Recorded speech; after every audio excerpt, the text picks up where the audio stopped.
আল্লাহ, এক জায়গায় কাজ কইরা 5 মাসে বেতন পায় নাই, আরেক জায়গায় কাজ কইরা 2 মাসে বেতন পায় নাই। বিদেশে হাড়ভাঙ্গা খাটুনির পরও মাসের পর মাস বেতন না পেয়ে এহেরাম পরা অবস্থায় সরাসরি আল্লাহর কাছে বিচার চেয়েছেন এক প্রবাসী কর্মী।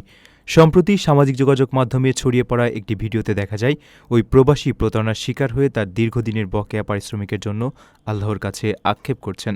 আল্লাহ, তুমি তো জানো, আমি কিছু বলবো না। ভিডিওটিতে ওই কর্মীকে আবেগপ্রবণ হয়ে বলতে শোনা যায়, তিনি একটি জায়গায় কাজ করে টানা 5 মাসের বেতন পাননি। এরপর অন্য আরেকটি জায়গায় কাজ করেও তিনি 2 মাসের পারিশ্রমিক থেকে বঞ্চিত হয়েছেন। ক্ষোভ ও অসহায়ত্ব প্রকাশ করে তিনি বলেন, দুনিয়ার মানুষ তার এই কষ্টের কথা না জানলেও আল্লাহ সব জানেন।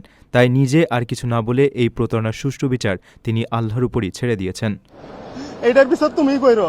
এই হৃদয় বিদারক ঘটনাটি প্রবাসে কর্মরত শ্রমিকদের শ্রম শোষণের একটি করুণ বাস্তবতাকে আবারও সামনে এনেছে।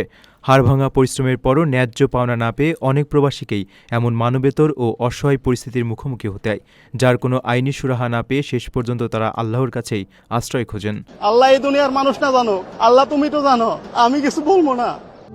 প্রবাসীদের জন্য নির্মাণ হচ্ছে দেশের প্রথম স্মার্ট সিটি, যেখানে থাকছে স্কুল, মসজিদ, হাসপাতাল, সুইমিং পুল, হেলিপ্যাড, পাঠাগার, জিম, সুপারমার্কেট, শিশু পার্ক সহ সকল নাগরিক সুবিধা।